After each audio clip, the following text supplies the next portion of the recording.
see if it works.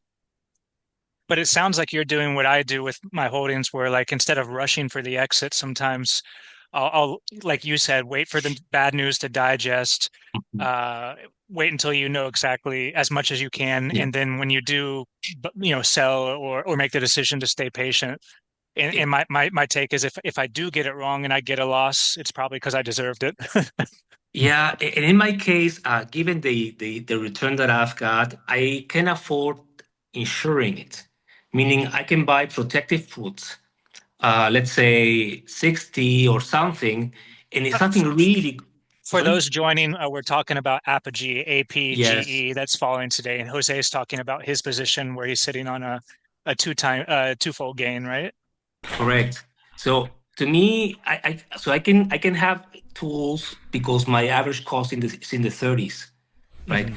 It would be a very different situation if my costs were like in the 70s or 80s, right? So it's a Yeah. completely different ballgame, right? But given where things are, I can afford to be wrong and protect myself and still exit with some sort of profit, hopefully, Well, end of the year. that's the funny part about BioX Twitter is that people will probably see your post, and if it falls 20%, they'll be like, "Oh, Jose was wrong," and you're sitting there like, "Hey guys, I'm still on an 80% gain, and and I Yeah, have so puts." so it depends, right? It depends on the name. So if you get in late, right? Let's think about a different name, Abivax, right? If you got in But, in, but before we go into Abivax really quickly, I just want to welcome everybody to yeah, Coffee at the sorry. Close. We got TDMInvest, Tom. We have Alpha, Dennis. Good to see you, and we have quite a few other people. Uh, Probably one of the highest numbers we've seen. Simon, Dan, Kirk, Alex, Jack, McFerrin, and a few others. Thank you everybody for joining, whether a silent lurker or participating. We appreciate you guys here. Go for it. You were talking about Abivax, Jose. No, in general, this not only Abivax, could be any name, right? So if you're early to a name and valuation is you expect it to be way higher because of your hypothesis, et cetera, right?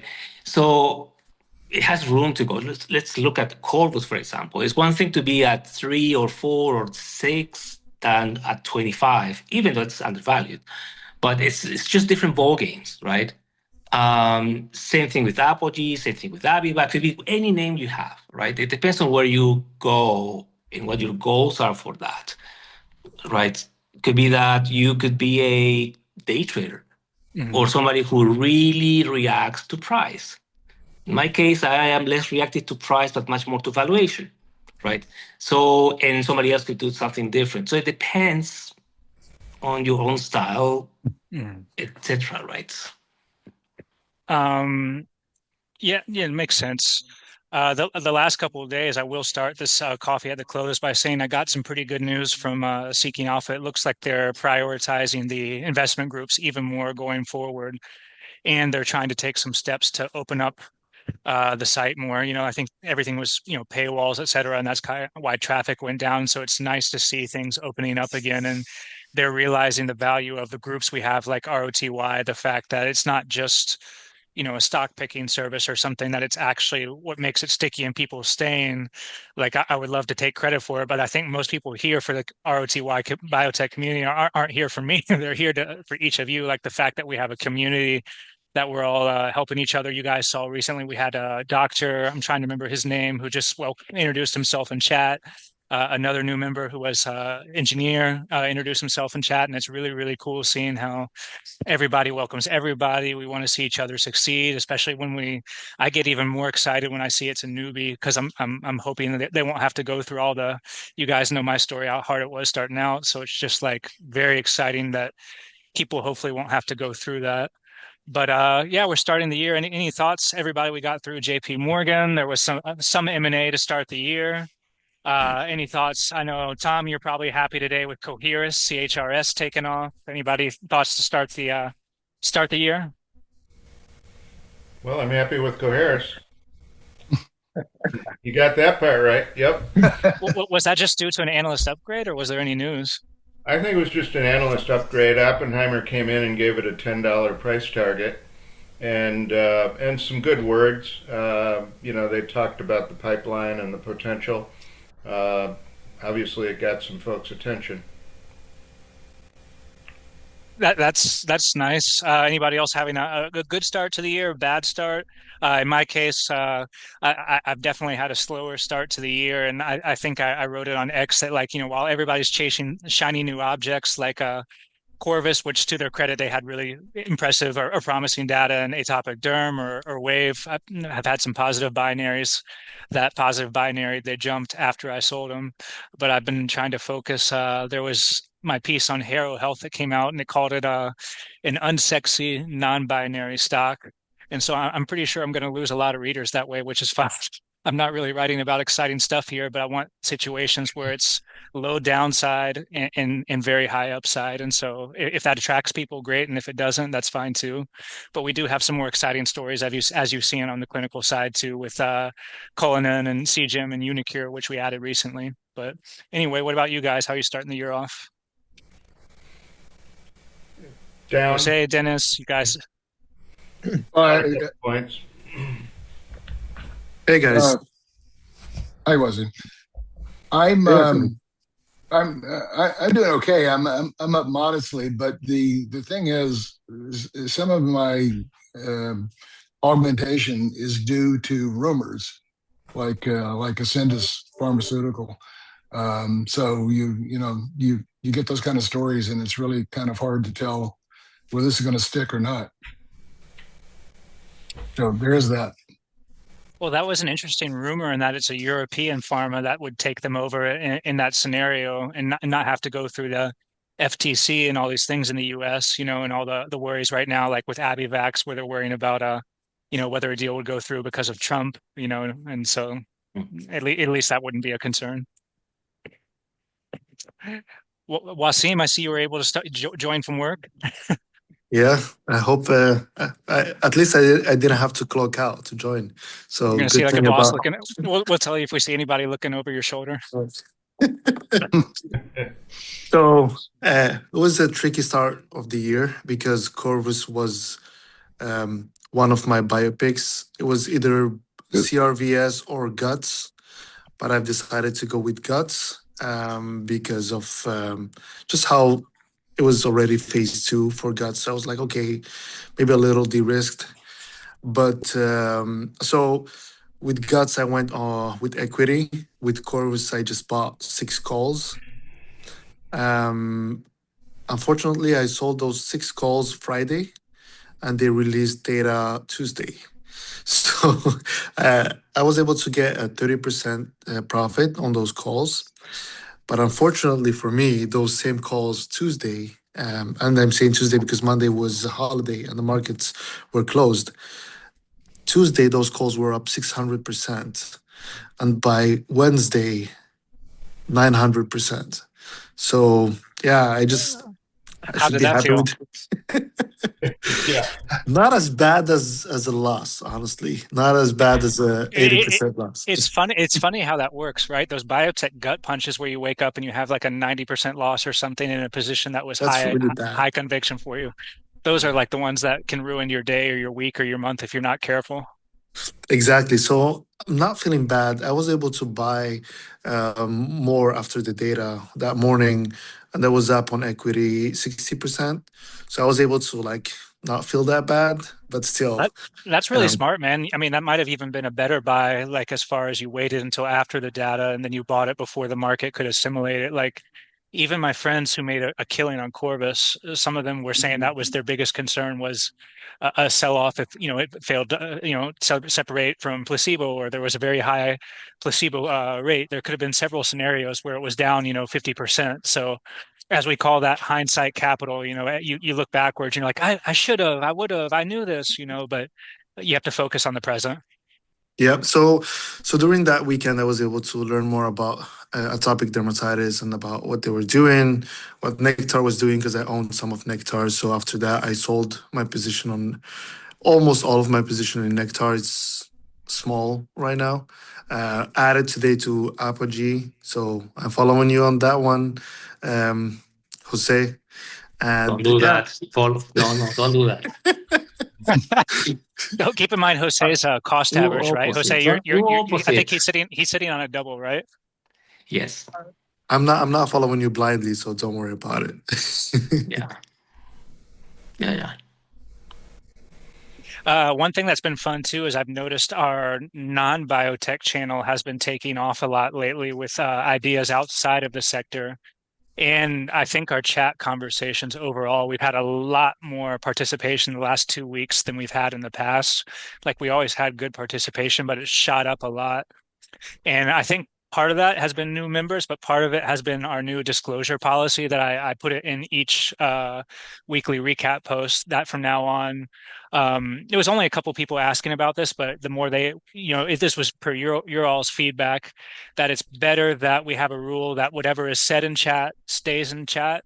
And then if anybody, any of you or me or whoever you want to share, maybe Jose sees a post of Tom's that he really likes and says, ask permission to Tom and say, Tom, can I share this? And that's how it works. So I like this new disclosure rule going forward that nothing is shared outside of chat. And if you do decide to share something, you need to ask the permission of the poster first.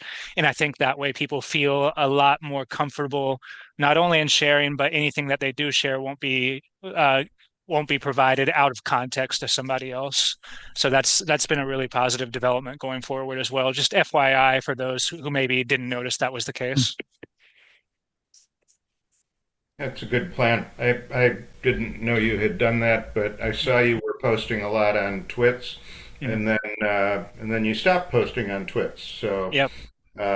yeah, I figured I'd get ready for this meeting by putting up an incredibly long post of everything that was on my mind in real-time trades, because I know here you've got a mute button and you can make me go away. But I figured if I put it into real-time trades, then I'd be covered and I could just kind of listen to everybody else. So Oh, I hear you. I hear you. No, the real-time trades, I appreciate you did a comprehensive post lately of your holdings. I think a few of you all have to start the year, and or Dennis even in the non-biotech channel has been posting a lot lately. We always appreciate you for that. Getting the conversations going. Even the options channel has picked up some too. So I think we're seeing some critical momentum, which is nice, but at the same time, I don't feel like chat is overloaded. Like it's definitely, we haven't been opening the doors and saying, come everybody to ROTY. I feel like it's a core group. And then every week or 2 weeks, it feels like we have a couple more people trickling in. Like this week, it was Doctor, it started with a K and the other guy. And it's just like each week, if we can add, my point of view is if we can add a couple quality new people, whether it's a newbie to looking to learn or somebody who's a veteran and knows a lot, but we all kind of add our stuff. And for me, it's that quality over quantity. Hopefully, you'll see that playing out in chat over this year. Um, Dennis, how's the year starting for you? Um,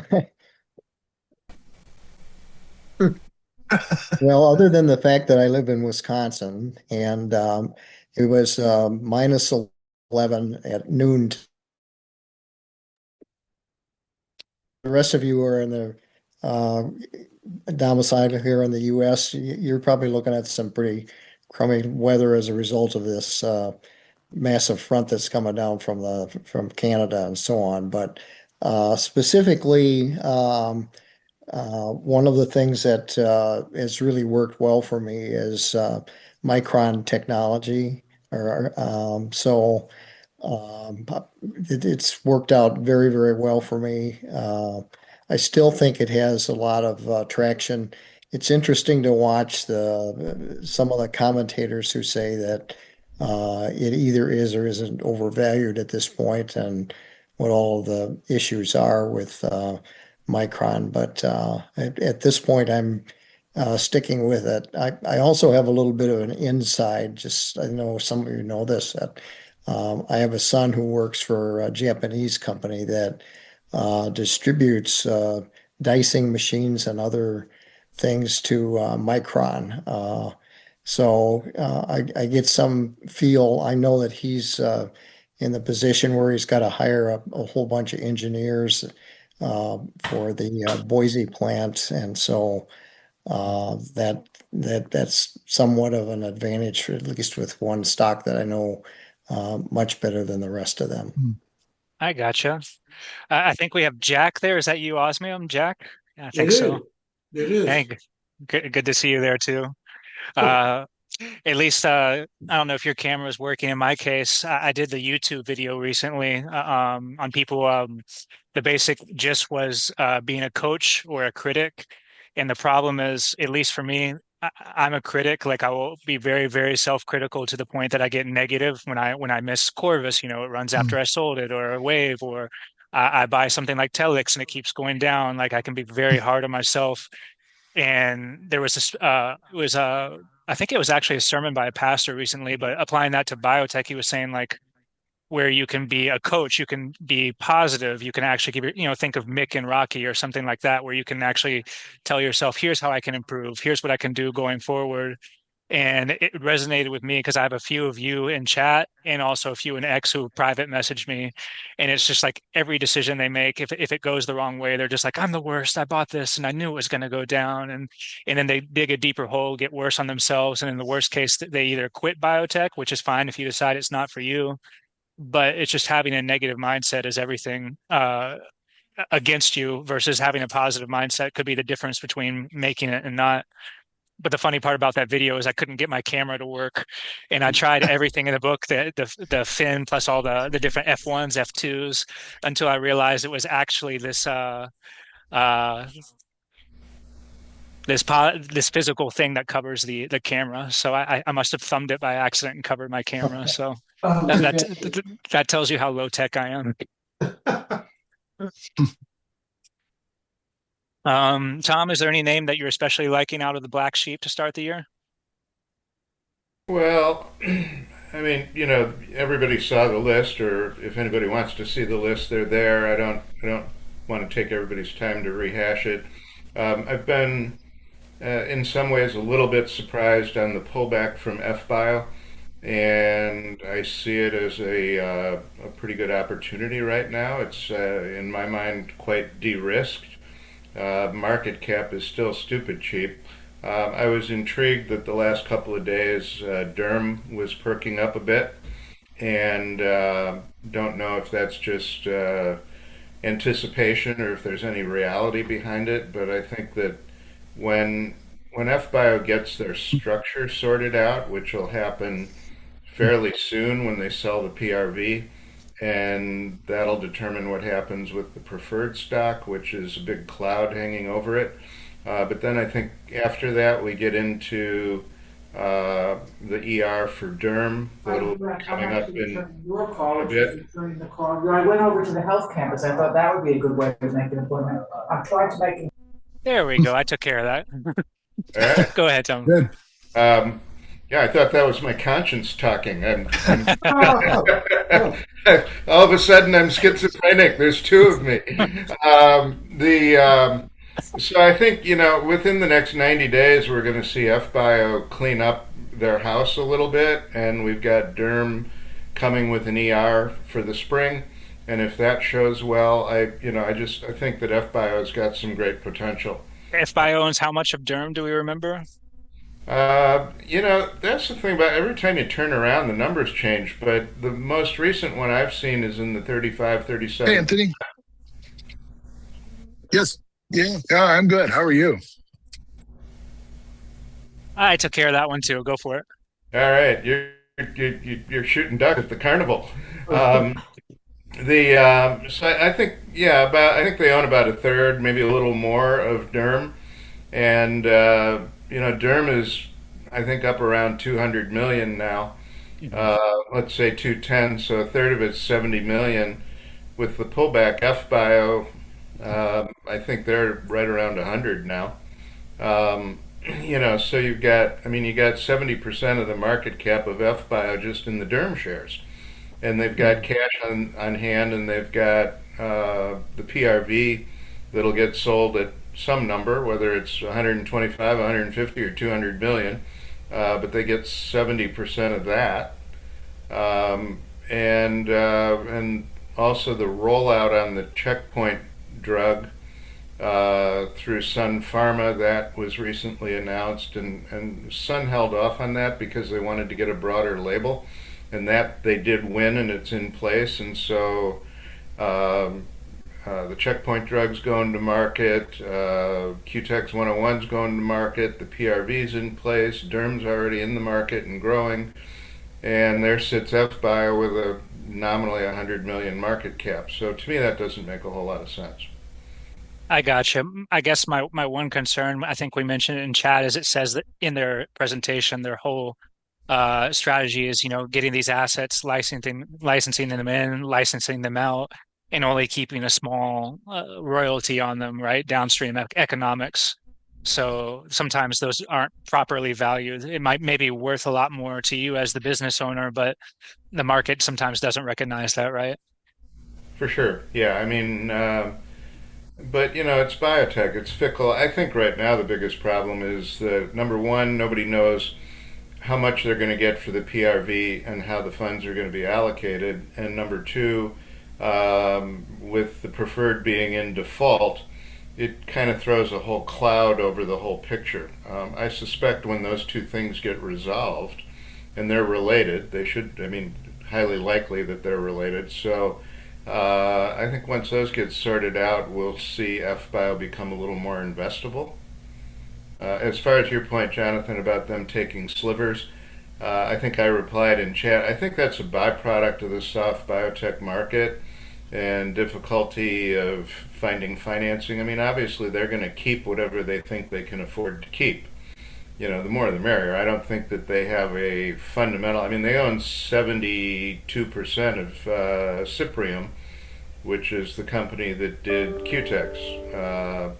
So I don't think it's a foregone conclusion that they're going to keep slivers. I think what's happened over the last few years, as funding has been tight, they've had to slice off pieces of things so they weren't going to the market with dilution at a nickel a share. Makes sense. So FBIO is one that's potentially undervalued going into the near-term catalysts. I'll open the floor for Jose and a few others, but another one I wanted to mention was HROW, HROW, which if you read my core biotech update from, I guess it's like a month ago, but they're expecting a pretty strong Q4 in terms of Vevier, their dry eye drug, and their branded segment continues to shine. But on the other hand, their compounding legacy business had some setbacks, and so they might fall just short of the full year revenue guidance. And what's been fun with that stock is it has a pattern now over the last few quarters where every quarterly report, it sells off a lot. So like in Q1, it went from, let's say 40 or whatever it was down to the 20s. And that's when we bought a lot of it. And then the next quarter, same thing, it gaps down and then it comes back up. So it's like it gaps down on the earnings report. And then once the shareholder letter and the actual conference call come on and they hear about Vevier and the metrics for each of their branded segments, it recovers pretty quickly. So for people who feel like they lost the, missed the train on that one, I'm never a fan of people chasing. I had a newbie who just joined chat and he private messaged me just asking, hey, which stocks are viable, which not. I told him weekly recap, look at it, the companies I would start with section. But I also said, if you miss one bus, there's always going to be others. I think that was a Rich in Life quote. I hope he's doing well. But basically, with HROW, you might get another shot at it. If it sells off initially, let's say it's down 20%. If it's 40s right now, that means to around the $30 level or something. That could be a time to enter it before the launch metrics for Vevier and the other, the 2026 outlook make it rebound. So anyway, that's one from my end to keep an eye on. Jose, anything you're feeling especially good about these days? Well, actually, it's this month has been kind of like all over the place for me. I'm literally sitting with a plus 1% year to date, and that's across the board. And that it doesn't matter if it's biotechs or my Swiss portfolio or hedges. Is one good, let him with one bad, etc. That's like everything. Of the ones that I feel good so far, CytoMX is, I would say, the one that I feel more hopeful, given that the Q1 readout for 2051, the EPCAM asset, is coming.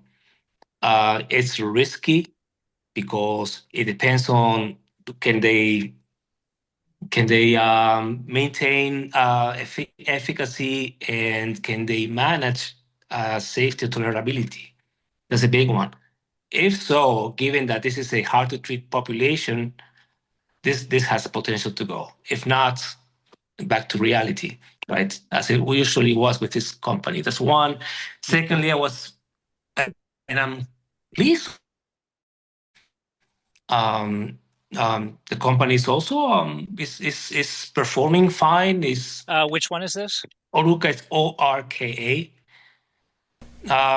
So far, executing well. The two components on psoriasis appear to have extended half-life. They could complement each other.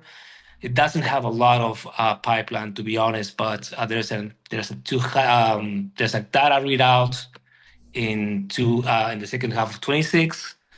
So those are the ones, and of course, I was opportunistic on Revolution Medicines. I wasn't in that name, but I got lucky getting in at a relatively fine price. So for now, that's a good one. And for those ones, I have also been reducing my biotech portfolio. I've been doing this since November. So I'm way, way smaller than what I was in November. And I've been raising cash. Today I exited Madrigal, Biohaven, and Immunovant.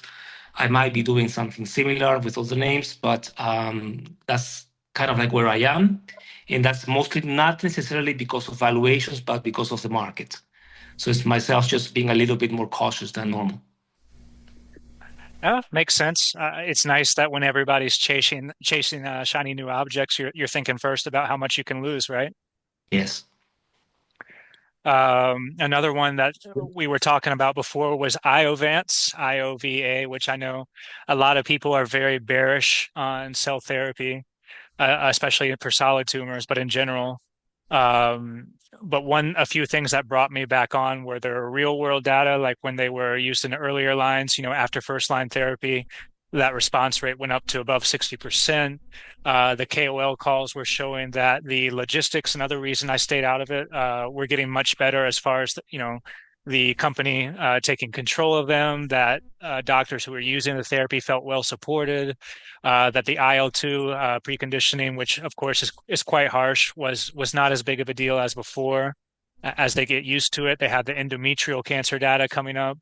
They have the final lung cancer data for a larger TAM as well, 10 times larger TAM, I think it is, than the melanoma. And we're expecting Amtagvi sales to increase as the community ATCs, authorized treatment centers, start ramping up too.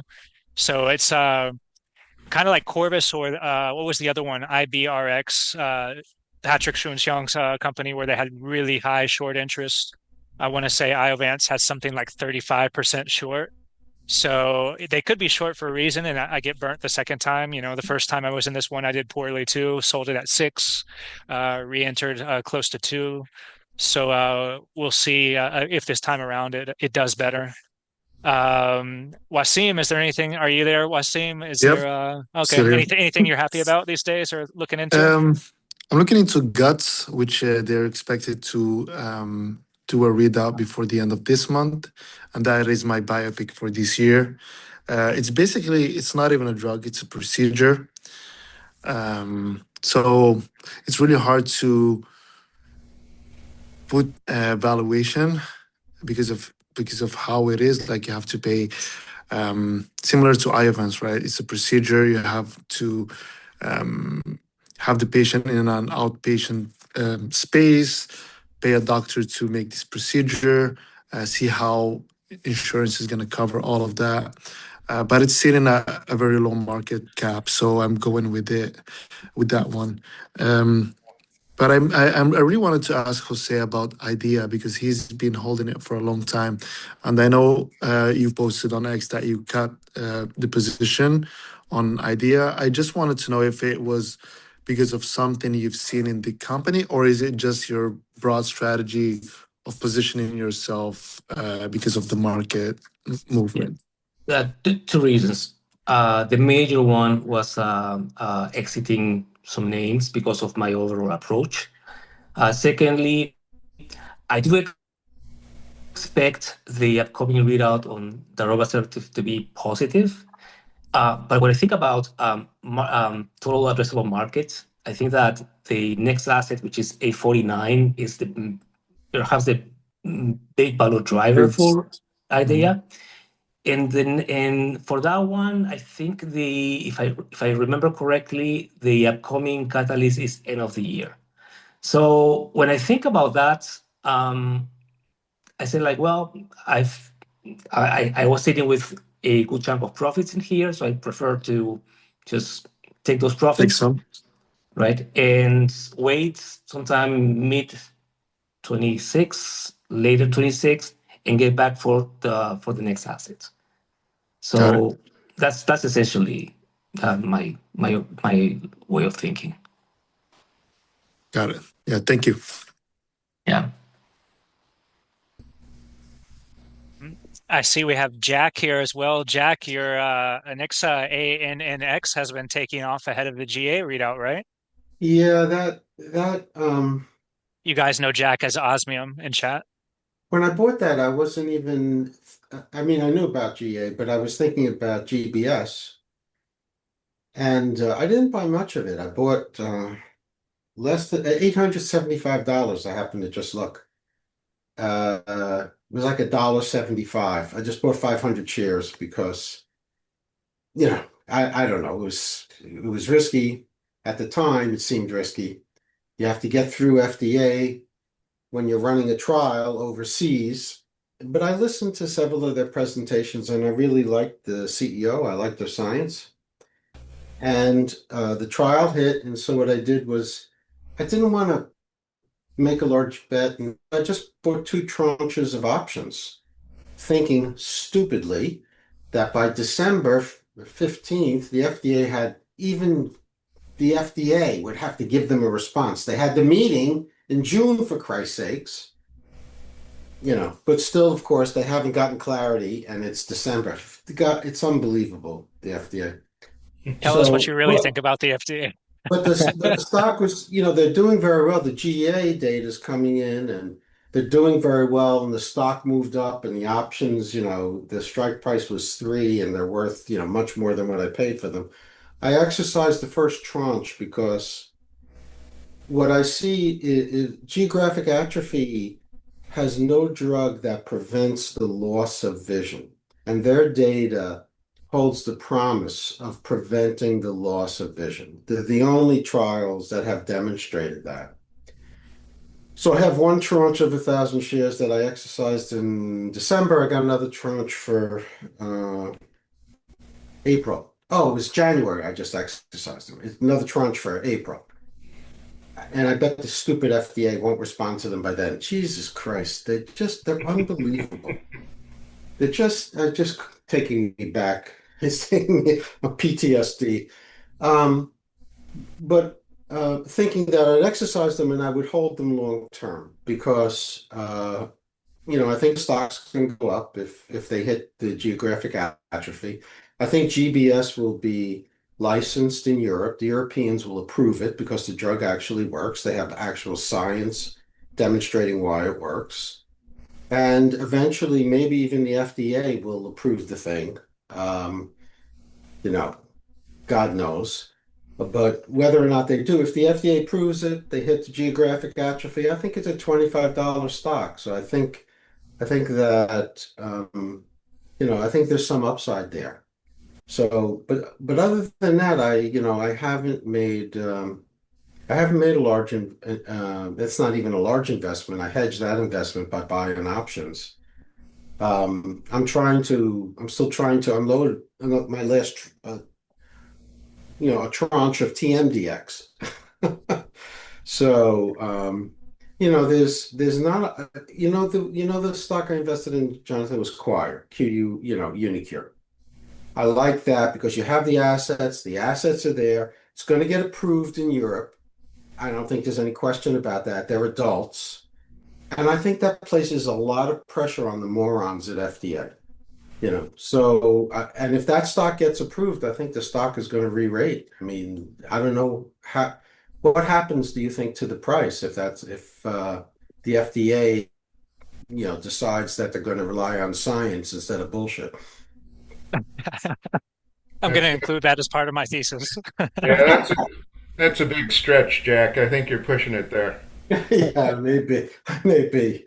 I mean, to be fair to them, they're not supposed to rely, everything's supposed to be empirical, but there's an awfully big difference when you have to deal with the EU compared to the FDA. It's Well, really well, killer. the Unicure situation, and there were a couple other companies where it happened where recently it's like they have agreement with the FDA. They have a few different meetings, and every meeting the FDA is like, yes, we confirm this is okay, this design is okay. And then when they finally resubmit it, yeah, I think the most recent one was ATRA, where they had a complete response letter first for their CMC, their chemistry, their manufacturing, which is fine. But in the response letter, everything was fine with the clinical data and et cetera. And the second time around, the CMC is fine, but now they got a complete response letter for the clinical data. So it's kind of like Unicure, where it's 3 or 4 times in a row where the FDA is like, yes, this is fine. We confirm this is fine. Unicure says, is this fine? Yes, it's fine. And then at the very end, they say, oh, never mind. We've changed our minds. So that's why I sold Replimune for a slight profit. Same reason, PDUFA date coming up. You don't know what they're going to decide. With Unicure, I think you're right that it could re-rate to $80 plus if that's the case on Huntington. In my case, I re-entered it or not re-entered, entered for the first time for the MTLE, the epilepsy program, because the data looked really, really good there. They had like a 90% reduction in the seizures, and it got down to 100% over the first 5 months or something. So I calculated the TAM on that, which even when I use ridiculously conservative numbers, like only 5% penetration of the market, a cheaper, let's say $2 million gene therapy price tag for a one-time cure, or it was just so large versus the current valuation. And those are my type of longs in the clinical space where they're late stage, or at least where they have a high cash position, so they have enough cash for 2028 or something. I try to lower that binary risk as much as possible. At age 40, it's very different than when I'm swing trading in my 20s, where I'm like, okay, I can take as much risk as possible, or Leroy Jenkins my way, into a single stock and go all in. Like now, as you guys know, all my position sizing rules, maximum 5% of the portfolio in clinical stage. It's just I want that high upside, but I want to manage risk as much as possible. So Yeah, that's how I felt. I felt like the share price is supported by that, leaving Huntington's out. The share price is supported. So I think it'll get approved. I don't know how you let people with Huntington's continue to suffer. I'm just stupefied. I do think I agree with you that the patient community and the doctors, et cetera, are going to put a lot of pressure on them. There was a KOL call I listened to that was really informative, where the doc said, on the one hand, he's like, I probably wouldn't use this much in my practice until there's more data. But then he said, eyes wide open, quite a few of my colleagues would use this because of the pressure, because there's nothing else out there, because this is better than nothing. And it showed 75% or whatever disease slowing, and as they wait for more data. Go ahead. Go, Robert, you got it. Yeah, so I bought ANX on both the GBS and the GA. I had a serious case of GBS a number of years ago, which left me with some permanent disabilities. And the cost savings that this treatment seems to have, I think will make the patient community, and I'm no longer active in that patient community, but there is a big one for GBS. It makes it very attractive, and there's nothing else out there. And I agree that GA also looks very attractive. But to save 28 days on a ventilator costs, maybe $3,000 a day. That's a lot. And there's all kinds of dangers, lung infections, on being a ventilator. I was on one for 4 months. I had 3 cases of pneumonia. So I think that there will be pressure to get this approved, and the insurance companies can see this as a major cost savings. Yeah. Okay, I had this 13 years ago. The first 3 days in the hospital, the insurance company paid $240,000. Oh my God. Okay, and that was 13 years ago. Whoa. So I thank you, Jack, for bringing that to my attention. I bought it, and I think this could be a long-term offering. You know, the guy there, the CEO is just really professional, but you know, you have to sit in a room with them. You know, there you are. It would seem like painfully effing obvious that you know you'd be rushing to get this on the market. Instead, they don't give them an answer in June, even though they've been communicating. I don't know. I don't know what to tell you how bad the FDA is. It's incredibly frustrating. It's not as if all these CRL letters have been coming on CMC issues have been coming since 1960. And why can't the fucking CMC group look ahead of time? You're just manufacturing a drug. What are the goddamn issues? I don't get it. Honestly, I just don't get it. You know, I don't understand. Yeah, this is criminal that it has not been approved. Thank you. Thank you. That's exactly how I feel dealing with them. You don't know. I don't know how you do. I don't know what to say. You know, it's just bureaucrats sort of just covering their ass. You know. Robert, is this your first call participating with us, I think? Yeah, I've looked a few times, but this one was so close to home that I felt like I had to, and plus, unfortunately, it's kind of a unique experience. So I felt like I had to say something. Oh, we really appreciate you doing it, 100%. Yeah, absolutely. And to confirm, we are talking still about ANNX? Correct. Yeah. Arnold A. Rosen V1 wrote in the chat here to mention that getting into he wanted ROTY take anybody on obesity names. I know Jose and a few of you guys are in them, including one in the Swiss exchange, right, or one that's not listed in the States. He was wondering about GPCR, Novo, which I posted a blog post on that one at Lowe's. Unfortunately, I didn't follow it into it, but on the oral Wegovy launch. So he's just wondering anybody's updated thoughts on obesity. I know Wassim mentioned guts as an obesity play. Jose, do you have any exposure still? So I still have, but actually, I have an exposure to Zealand Pharma, which trades in the Danish market. So it's a Danish company, and it's partnered with Roche. It's partnered with Boehringer Ingelheim in Denmark. That's one, and the second one is Structured Therapeutics (GPCR). But this one is US based. For some reason, it has ADS. I still need to figure out why ADS, why not shares, but. Those are the two ones that I have exposure in terms of obesity, and you could say Roche, but Roche is a little bit more like a defensive name for me. So yeah, those are the two ones. And GPCR, yes, has some rumors, but at the end of the day, I do like the way it's structured. It reminds me of Metsera. To me, it's Metsera 2.0. So it was Zealand, actually. One of the two is potentially Metsera for me. So those are the ones that I hold. Okay, I see Mukesh is asking if anybody's following Viking Therapeutics, VKTX still. I haven't from my end. I know it's at Lowe's. I know they got some readouts coming out this year, right? To hopefully differentiate themselves in some form or fashion. I guess that's a no from the group on that one, unfortunately. Yeah, I track it, but I don't own it. I prefer to own those two that I mentioned. Okay. Fair enough. Fair enough. I see a few other people. Mahmoud, thanks for joining. I see you there as well. Yeah, my pleasure. Thank you. Hey, good to have you. We have quite a few names on here.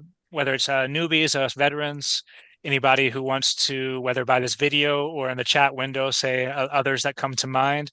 We have about 10 more minutes for any final thoughts or the last round of. Let me throw one out there, Jonathan. Sure, please. Keeping in mind Tom's maxim about having fun when you invest, I bought a couple of speculative names that I will pass along. One is a Rocket RCKT, which Tom has already pointed out. They have a PDUFA in March, and if they hit, then that should be a good stock, and maybe there will be appreciation before the PDUFA date in late March. But the other one, which I really sort of I have a guilty pleasure, is called Werewolf Pharmaceuticals, and the symbol is HOWL, HOWL.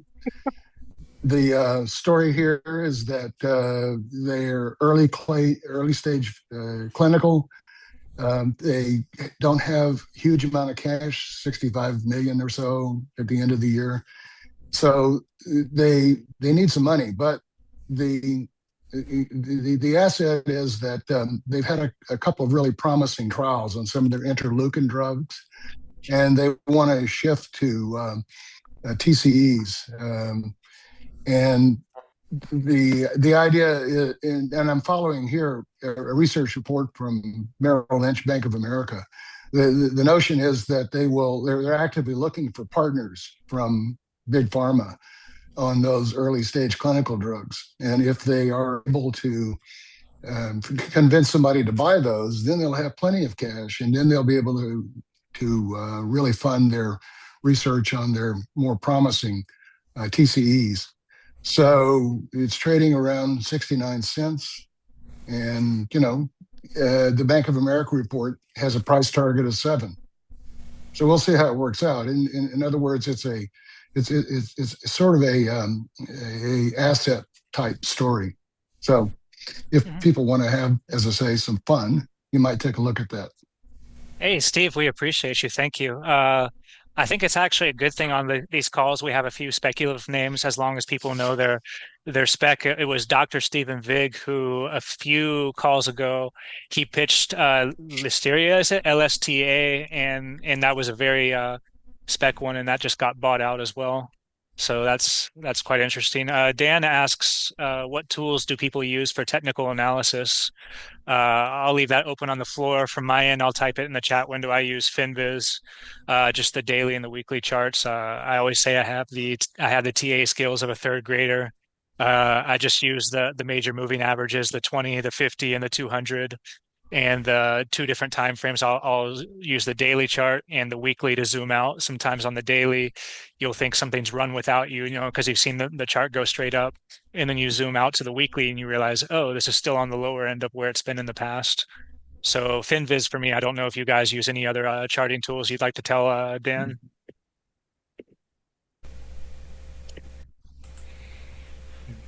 FinViz for me, but I'm not the chart guy. Oh, yeah. Dennis is the chart guy. He's up there in the corner. McFerrin says a trading view as well. Yes, Dennis.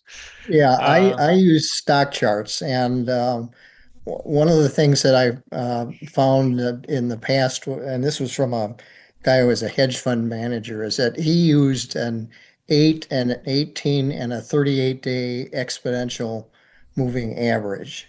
And if you look at the chart information that I have, I use the 8 and 18 days in particular.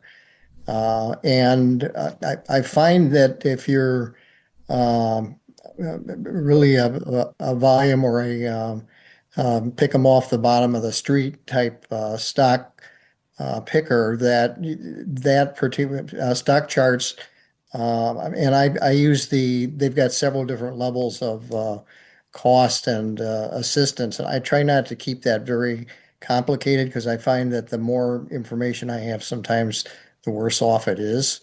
But so I use just, and in fact, if you go back into the chat room for non-bio stocks this past week, I did sort of a takeoff of Tom's doom and despair approach and showed you how I would take a chart of a particular stock and look at how to move that. So if any of you want an actual linkage to what I have in terms of the graph, if you send me a private message, I'll send that right out to you and give you a little more background as well. Sounds good. Sounds good.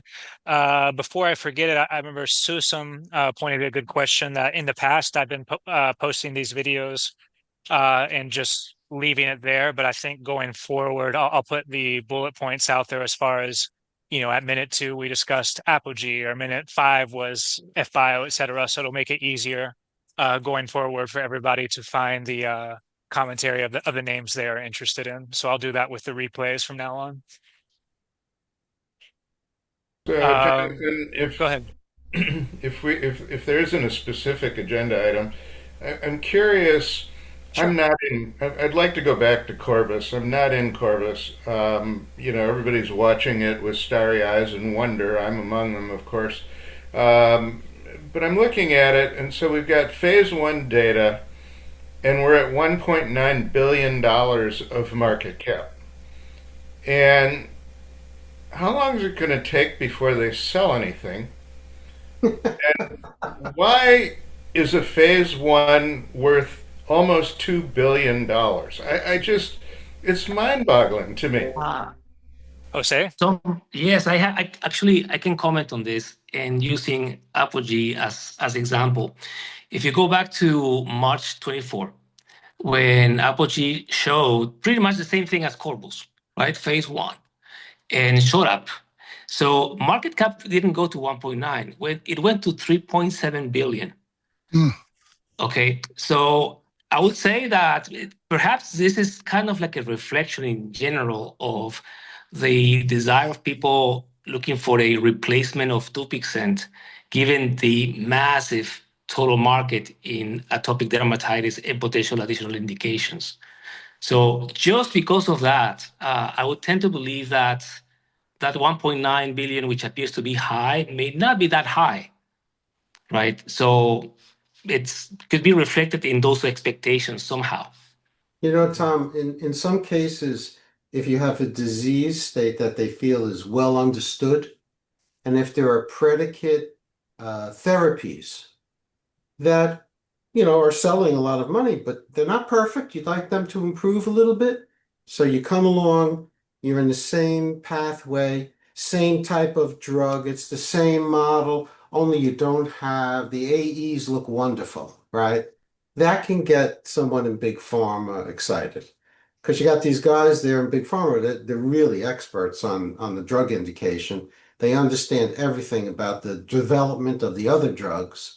So they have a lot of built-in confidence, and people will spend money, In a way, that's the only reason that I can't do what you guys do with charts and technical and financial analysis, because all I did was technology evaluation. But that's how that's why I looked at Alexion initially, because they were targeting a well-established pathway, the complement pathway. Only they were doing it better. They're doing it at the first step. So you have this complicated pathway that we can draw on a piece of paper. It's true, but it's more complicated than that. But they're inhibiting it right at the first step. And that held a lot of appeal to me. And that gave me enough impetus to listen to their presentations, read their technical information. So I took the time to do all of that. And it seemed very real. The science was very strong, and it's an established pathway. And so I felt comfortable. And even then, I didn't invest, not much money, but still, I can understand how people could get excited. Second, third generation antibiotic, fourth generation. When they understand something well, they'll put money behind it, because there's big numbers. They know the numbers are very large if the market's established. Yeah. Okay. Thanks for all that. Yeah, it's a head scratcher to me. Yeah, sure. No, I totally understand. Yeah. Yeah. Susan posts an ADR. I know Jose does some ADRs for later on, but she says CMOPF, which is for hair loss, so alopecia areata maybe. So one to look into. I'm not familiar with that, but it's always interesting to see under the radar tickers on other exchanges for those of you who do trade on other exchanges. Anybody else with some final thoughts before we go into the close here? I bought, sorry. Oh, go ahead, Jose. No, you first. Has anybody looked into Omeros? It's funny you mentioned Omer. That's the one I'm doing due diligence on right now. I'm not going to say as a potential core biotech play, like will it get there, but it does interest me for the launch of narsoplimab. And I just reviewed a KOL call where they were talking about how it launches against Solaris in that indication, which is used off-label. So quite interesting. Anybody else want to go into that one? Yeah, like you, Jonathan, I listened to the KOL. They had a diverse group of seemingly experts that were pretty excited about it, and I found it to be a very matter-of-fact call. The flip side is, Omer for years has been kind of teetering on the edge of disaster. They had Omidra out there, which was a funding source for an appetite that was way larger than Omidra could fund, but and so they came very close to going under, I think, a few times, but very resourcefully kept the company afloat. But I think at this point in time, the thing that really got my attention was the Novo deal on their other drug that came in and dumped 250 million in their bucket, plus a bunch of other milestones. I know absolutely nothing about the other drug, but I got to assume Novo wouldn't have spent that money and signed up for the deal that they signed up for if they didn't have high hopes for it. And then you come along and you give them this approval on the other drug, which is perhaps not as large of an indication, but it looks to be a very attractive setup. It ran up to, I don't know, 17 or 18, and now it's pulled back to about 12. And it's kind of my next, it's my next target. I'll ease into it carefully, but I'll be curious, Jonathan, about your report. Hey, I look forward to it. Yeah, I still have a lot more digging to do, but my chicken scratch notes fresh off the press are TMA is something like 20 to 25% of transplant patients. They've been using narsoplimab on compassionate use when Solaris doesn't work. So devil's advocate would be the hurdles to the launch in the beginning that they use Solaris for all these patients and only use narsoplimab or whatever the actual drug name is when the patients fail Solaris. And part of the thesis there was that with narsoplimab, they have a lower infection rate. So apparently Solaris has a much higher infection rate with these patients. But again, it looks like, you have to go through where I have it here, you have to go through all the hospital bean counters that the KOL says, they evaluate costs. You have to go through the pharmacy and therapeutics committee. So part of the bear thesis there might be, even if it's a really good drug, it takes a while to actually see uptake. First it has to get approved by those committees, and in the meantime, it might be used in a very small percentage of patients. So I still have a lot more research to do on it. Also, as you know, Tom, it depends on the other widgets in the pipeline. One thing that I would think right off the bat is if Omer has one of those sell the news reactions in the first couple quarters of launch where the sales are weak and the valuation goes even lower, that might be the entry opportunity before a multi-year sales momentum. So I'll definitely keep an eye on that one. I'll do some more research over the weekend, and hopefully I'll have more to say on it. I'll be less ignorant next week. Sounds like a plan. The only thing, my experience on Omer, just for whatever it's worth, this is Matt McFerrin. My video is not working. How you doing, Matt? Thanks. I've done several calls with the CEO. He's hopelessly delirious about what his stock price should be, and so one of the things he does is undercapitalize the company. So it's one of the big risks that I had in looking at that company is he's not smart about cap structure and funding the business. He doesn't keep 2 years of cash on the balance sheet ever. Everybody knows when he's going to need to do a financing. So he's grabbed defeat from the jaws of victory several times over the course of his career. So just a little bit of a watch out. But that's nothing about the current drug, but that's just been my experience. No, that's very helpful. Something to keep in mind with management for sure.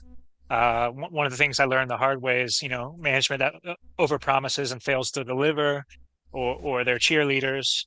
That can be your most painful setups. And then there's going to be ones where we get it wrong, like Corvus. I know that the CEO Miller, he has the prior win with pharmacyclics with ibrutinib, but there were complaints for several years that he was very cheerleadery with Corvus, and before this with mupadolimab, which was their CD73 drug, I think, which nothing came of, and something else. And maybe all of that was him just buying time until they got to their actual drug, which is ITK, where he was most bullish all along. So definitely, the underperformers, serial disappointers, management teams like that can continue disappointing, or they can be something like an Arcule or a Corvus where they finally turn it around. You never know. Completely dumb question, because I don't understand any of this stuff. But Jonathan, you mentioned ITK. Is that not kind of the backdrop pipeline category that Rigel has something going in? I think Rigel had an Iraq 4 or a 1,4 inhibitor, I believe, Okay. in a blood condition. So not ITK, no. Okay. The other ITK that I guess popped was a Claris. Yes, CHRS. They got a nice sympathy pop thanks to the Corvus data. Okay. Well, very good, my friends. I think we're about out of time. Anybody final thoughts? Yeah, just to say, yesterday I entered into Map Light Therapeutics. So last conversation I mentioned that I was looking at it. They decided to get in. This is a neuro play, and I think Jonathan, might be familiar with it. It's an M1 M4 asset. There's an asset targeting M1 agonist, muscarinic. That one goes to schizophrenia, and there's another one for autism spectrum disorder, both of them with targeting in Q3. So I tend to like these types of names that they had an IPO last year. They're still under lockup expiration. Therefore, like LB Pharmaceuticals, these two I plan to increase over the next month. MPLT, and what was the other one? LBRX? LBRX, yes. Okay. I expect LBRX to be way higher positioned in LBRX than MPLT at this moment. I could change my mind in the future, but that's how I'm still positioning myself. And from what I recall, you're pretty passionate about the schizophrenia area on the whole, right? Right. Schizophrenia, bipolar disorders, those matter to me, which is why I was in Karuna before and intracellular before. So to me, these two are the next ones of Karuna and ITSI. So that's why I care about them. And okay. yeah. No, I think, I won't go into detail in it, but I think a lot of us involved in the biotech sector investing, we get drawn to it first because of whether it's a family member or a friend who's affected by a certain condition. And so it's interesting when this sector becomes personal to you, that it takes a different flavor. It's not just about the profits. You see the bar charts or the spider graphs, plots, and you think about each individual patient when they're living longer than the historical norm, or when in schizophrenia or in other conditions where they're experiencing a much better benefit than what's currently available, more good days even if it just means more good days with their family. You start, from my perspective, what we're going through in our family, like understanding the value of even one more good day each week, or two more good days. And so it's interesting how the sector can take a personal note for many people too. Yeah, I should tell you my experience with the dermatologist as a teenager. So yeah. Oh gosh. Yes. Yes, AD is also another personal topic. Yes. Sounds like we'll leave that as a cliffhanger for the next call. That can be a personal patient experience. Maybe we'll even get Adam May on here. Yes. Oh my God. That would be awesome. I love it. I love it. Thanks everybody for tuning in. I guess we're out of time. Great stuff. Like I said, I'll put bullet points out so each stock ticker you'll know at what specific minute it was discussed, and that'll make it easier for all of us to navigate the replay. So cheers, guys. Hope you have a great weekend. Have a good weekend. Bye. Thanks, Jonathan. Cheers. I know.